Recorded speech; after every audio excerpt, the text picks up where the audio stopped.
Yani gözlem kırıldı. Hasan kipi vermiyoruz. Nasıl?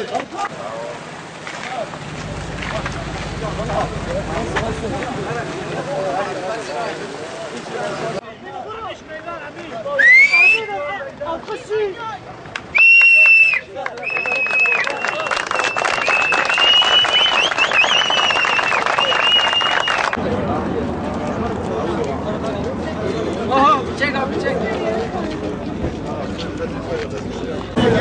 Memur arkadaşlar bu arabaları engellemek için, göndermemeleri için görevlidirler.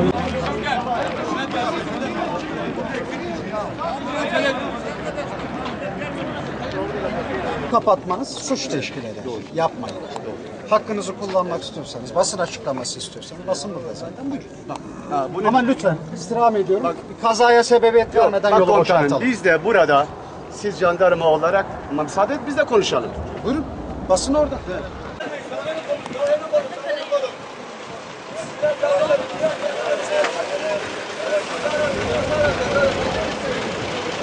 Geri çıkın.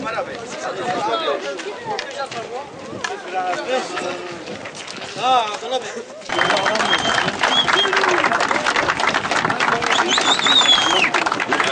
Satılık değildir. Hazakem satılık değildir.